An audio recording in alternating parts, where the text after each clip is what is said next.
What's up, guys? Hunter here with deck discussion. I had some messages come in asking how to play the Watt deck and how to side with it. Um, the Watt deck, it's actually really hard to play. Like, you wouldn't understand. You have to think about your plays. Your first turn's usually your easiest turn depending on your hand because you usually just set Dragonfly or something like that. But after that, setting up, you have to think about everything because you never know if your opponent is just going to attack again, if you special summon another Dragonfly, or if he's just going to leave it, so next turn he can summon a monster and get over your Watt Hopper combo. Okay? But the problem is, with this deck, like I said, you never know what's going to happen. So, Dragonfly is actually a really skillful card you have to think about in this deck. Now, when I say that, I mean you never know if you want to go get your Watt Hopper, okay, or your Watt Cobra. Okay, so what I mean by this is it depends on what is in your hand, okay? Say you have a messenger or something like that in your hand, okay? You probably just end up getting your Watt Hopper if you don't have a Cobra in hand. But if you don't have a Cobra in hand, go for the Cobra. Because the reason you go for the Cobra is because you can get the Watt Hopper and then hopefully draw into the second Watt Dragonfly. Or if next turn you can attack with Watt Cobra again and then go for the lockdown when you normal summon your Cobra next turn. But another thing this deck has really skillful play is if game 2 if game 1 you set your Dragonfly for first turn, something like that, game 2 you can set your Watt Hopper and your opponent won't attack because they'll expect a Dragonfly. So they're like, he's just going to sit on that. Multiple games today, I set Watt Hopper game 2 and they thought it was a Dragonfly. Because next turn I went flip Watt Hopper and they're like, I thought that was a Dragonfly, that's why I didn't attack. I'm like, well, it's just a little, it's a trick. You just have to read it right. And then I'd normal summon my Watt Hopper and I'd have the combo like that.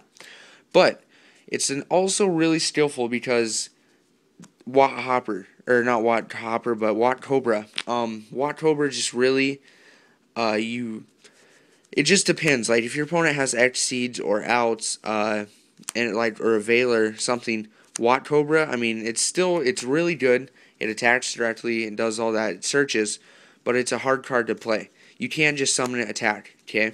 You have to make sure you have protection. That's why with the trap lineup, I will explain, is so difficult. I understand why the guy who played this deck and topped, he played the 3 Huge Revolution is over, the triple Dark Bribe, all of that. I am more understanding to why he played the Huge Revolution is over than the Dark Bribes. Okay, yeah, Dark Bribe is really good at 3, but I understand more why he played the Huge Revolution, okay? So basically, what I got going on here is this is your engine right here, okay? And then he played the Watt Giraffe. Okay, I like Watt Pheasant because of the X-Seeds this format. It's just I like it a lot better. But I mean, that's a personal tech. This is also really tricky to play. You don't know. You don't want to play it too early game because this can be actually a really good game winner. So yeah. So that's your engine right there. That's the Watts. But for the non-Watt engine, you have Veiler. Okay. Veiler comes really important late game. Don't use your Veilers too soon. Okay? Like if your opponent tour guides, unless you're playing wind up something like that, use your Veilers soon because you have to save for the late game. Or save yourself to go into late game. But in this deck, I would save your Veilers for late game. What I mean by that is,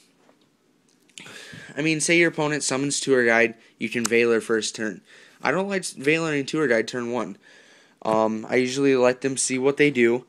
If they go into, what is it, Zenmaines or something like that, that'll just sit there. Veiler just really, I'd rather just have them keep the Zenmaines instead of Veilering the tour guide, and then they're able to use effects that target one of my Watts if I don't have the Hopper combo. Okay? And like this happened against one of my matches. It was during windups. It was in top 4. It was game 2. I beat him game 1 because I had the lockdown. But game 1, I opened triple Valor. The hand I wanted against this. I wanted triple Valor against this wind-up thing.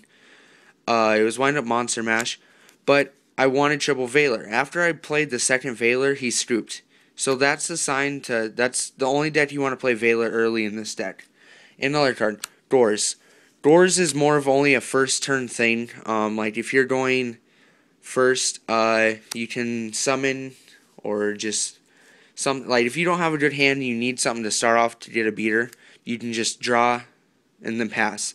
So they read the Doors, and the Doors also scares a lot of people this format. Getting Doors dropped on in this format is just it's just hard to get around unless they have multiple destruction cards. But this deck is around that. They have outs to everything. So Doors is another hard card, or a key card to this deck. Okay? And then for spells, the only really spell card that's really hard, really questionable to play is Messenger of Peace. I learned today that really dropping Messenger of Peace first turn isn't that good in this deck. After round 1 or 2, I learned that, I'm just going to hold on to Messenger for later when I have the combo. So hold on to your Messenger until the combo. That's about it. Now the Traps. The Traps is where it gets ridiculous. Raigeki Break. I understand why he played Raigeki Break. It's because he didn't, like, I would understand you don't want to play the MSTs over Raigeki Break is because Raigeki Break can get over, I don't know, just anything. The face downs, just anything. The deck, from what I saw today, the deck has a problem with Insectors, but I didn't see Insectors. I was just scared of that matchup all day because I didn't want to play Insectors because that's its worst matchup because it doesn't really have protection against Insectors. But Raigeki Break gives them some protection for Insectors. They can blow up the Dragonfly, blah, blah, blah. Okay, another card, Rivalry. Rivalry is actually a really smart card in this deck. I understand how he played it, why he played it. This card is amazing against windups. Dozen Match. I'm playing a Dozen Match because everyone at my locals saying I need to play the Dozen Match. From what I've been testing on right now, Dozen Match is doing a lot of work. So I'm playing one Rivalry and one Dozen.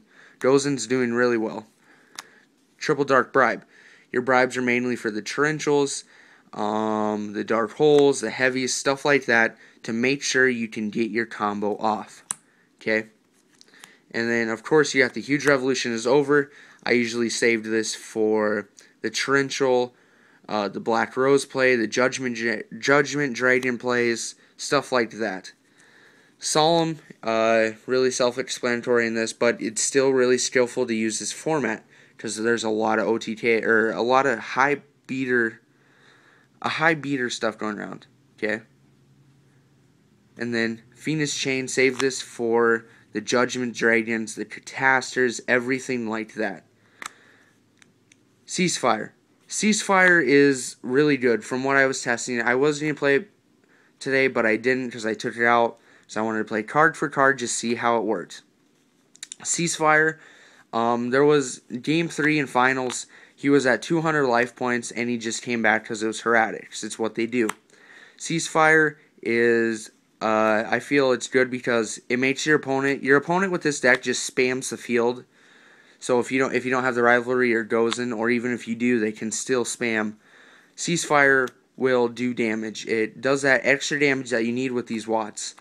So yeah, Ceasefire I feel is a really good tech in the deck. So yeah, I'm gonna make a part 2 to this video on the side deck because he wanted both they wanted the side deck and the main deck.